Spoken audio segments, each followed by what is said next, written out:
A lot more businesses have been suffering. But talking about businesses that have been suffering, the subject of local traders. And there's been a recent increase in tax hikes. It could be either with what your investments are in terms of the quantum and what percentage you have to pay, whether it's just 1% of that very investment outcome, or also the now charging of the energy sector levy on petroleum and petroleum products, and how it's had a ripple effect on other sectors of the economy. And the Ghana Union of Trade Association has already directed that its members raise red flags at their shops in support of protests they are demanding following what they think should be a reduction in what the association refers to as a current regime of high taxes imposition.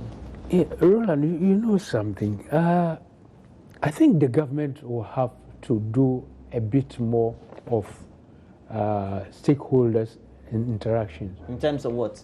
They should have consistently been engaging stakeholders. Yes, stakeholders. So you what know more do you want from government? Government has come out to say exactly you want people that we are in a certain state in which if we don't contribute our quota to revenue generation, we may have problems with energy generation. We may also have problems in accruing enough revenue for other sorts of expenditure as outlined on the budget. Right. That makes a lot of sense to me. Look, Roland, fine, but it's the way you go about it.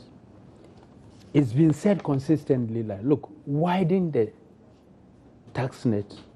There are a lot of people making money incomes who are not paying any taxes. So look, research into these things and rope in these people. Now, you complain about people not being bankable. In other words, that there are a lot of Ghanaians who will not go near any bank. Now you come and slap a 1% tax on investment. Are you encouraging people to go banking, or you are discouraging them? Because you need this money for people to put their money in the bank so you can use this for trade, and the banks will also give money for loans to industry, manufacturing.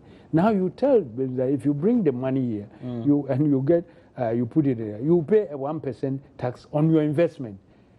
Meanwhile, you are in competition with other countries, right, for investment.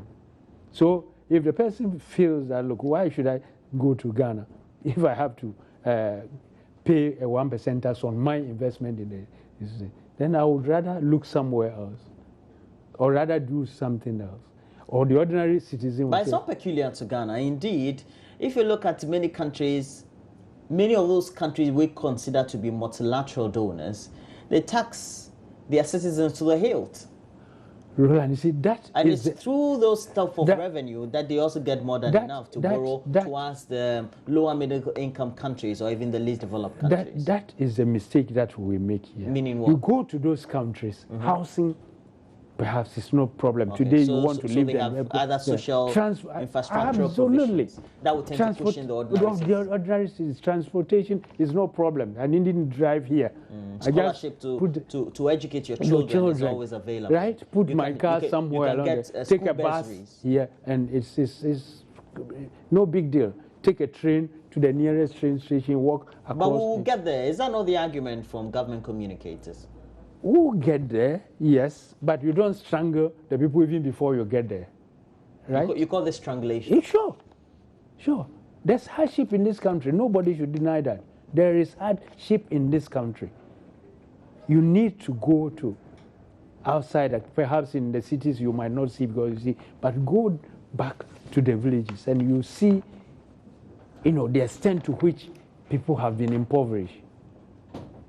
Because those who are supposed to take care of them, who had come to the cities to go and they are unable to remit. And now we have Guta that consistently wants to undertake this, and they want to do this jointly with the Joint Private Sector Business Consultative Forum, and they will also be joined by the Ghana Institution of Freight Forwarders and the Ghana Automobile Dealers. You see, I am scared if this thing go ahead like to just one day, 24 hours, to decide to lay down their tools. Can you imagine how much that could have impact on the economy? On the economy, serious one. So I would urge the government, whoever is in charge, to get back to them if there's something that can be done to do, because I cannot see if all shops or whatever, private shops, decide to, within 24 hours, freight forwarders and water transport, we will decide just 24 hours not to work. The damage that will be caused to our economy, we cannot imagine it. Well, let's look at the last thing before we wrap up for the morning. And apparently, the Eastern Regional Police Commander, DCOP Awungu Togbe Awoni, has charged security officers in his region or under his command to shoot and kill cattle of recalcitrant Fulani herdsmen who have migrated to the area, consistently flouting regulations and destroying people's farms. And he gave the directive during the launch of what the police service terms Operation Cowleg, and this is meant to flash out Fulanis in the region. 120 security personnel made up of the military, police and immigration were on Monday deployed to some areas of the region believed to be terrorized by nomads. And we know the subject of Fulani herdsmen has been something that has inundated especially the plains where we have a lot more vegetation for cattle to graze. And some of those residents have not taken it good at all, more like a pinch of salt. If you ask me. I don't know whether what I heard is the same as this one, because what I heard the commander saying was that if the cow attacked them, then they should not hesitate to shoot them. I am told that the Fulanis can speak or talk to the cows. That's just a myth. Well, I don't know, but some people to believe that if they say, they have a way to say stop and they stop. You understand? Honestly, I had seen somebody in my village who reared a sheep and named it and could call it and could follow him like a dog. Well, we also had a goat once in our home, and we could talk to. We had named it. Absolutely. So they could talk to us. Why couldn't? But it's just a pet. Yes. Why? No. So I'm saying but that. It's just that because you've gotten close to the animal, so you interpret that to mean that they could communicate with. No, I hear he could ask the cow to attack you, and they will do that.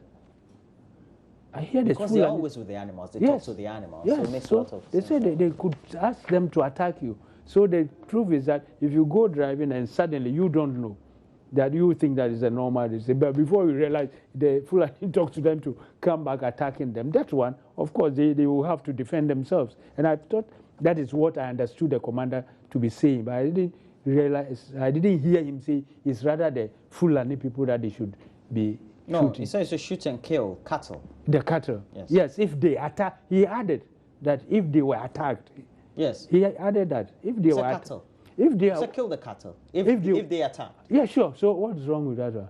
If they attack, they should stay there for them to. But the truth is, the cattle are people's investment and also means of creating employment for many people. No, but I thought we have a rule that even if somebody stole anything from you and you caught him, you have no right to beat him or to do anything to the person. Well, true. Because he broke into your house, but you caught him. Because that's the person's human right. Absolutely. So you hand him over to the police, but you can't beat him because he had broken your door and entered. Well, that is if you don't beat him. So if the cows do not attack the police, they will not shoot them, because the idea is not to go and be shooting the cow, but they are supposed to be going to drive them away. But if the Fulanis, if some of them are recalcitrant and they are such that they could talk to the cows to come and attack the police, so I cannot see them. But security analyst and who has been head of research for the Kofi Annan International Peacekeeping Center, Dr. Kwesi Enim, thinks that's not the way to go. A directive such as this coming from a police commander is not consistent with the rules of engagement and also trying to improve the current situation in terms of the standoff between the Fulanis on one side and also the communities in which they're going to settle. Well, I don't know. I got the impression that he said this from an experience that they've had, because this Operation Cow Lake had happened before with the army and the police, combined army. So maybe from the experience that they had, that's where the commander was coming from, that certain things happened the first time that they were, maybe that is why they were not successful in achieving what they wanted, because if they were successful, we would not be talking about this Fulani thing today. How do we resolve this very impasse? Because it's not only the Asante Achimagogo area that you tend to have these Fulanis come to settle, from the Volta region, Eastern region, Ashanti region, etc. Where they find grazing plains, they would want to have their heads of cattle there to graze. I think that we ought to take it at a higher level, at a governmental level, so that government, because they came from some country, and they came from some country. So if they could engage them, the country from where they were coming from, whether, I don't know, whether Nigeria or wherever they came from, at the governmental level, to find out what they could. If you wanted to go and please come and register, or when you get to the border or something, this is where we could get this. I do something, but that is what I believe in, that we need not to be taking that on piecemeal basis. It shouldn't be some fire service type of thing, firefighting service, but let's have a deliberate engagement. Sit down with where they are coming from, get their leaders, whoever is in charge, draw up a proper program. Because at the end of the day, we used to have a meat factory, but we don't have the meat here. So if we are serious in reviving these factories, this is one area that we could do to revive. Well, thank you very much, and thanks for passing through our studio this morning. We hope that you have a good time today, and greetings to your family as well. Thank you very much. All right, so we've been speaking to James Apieto Ankra, a former member of parliament for Lower West Achim, and we'll be discussing a number of issues. We'll have to take a break. When we come back, Gladys Oredu will be here with a lot more entertainment, and it's brought to you by Airtel. Do stay on.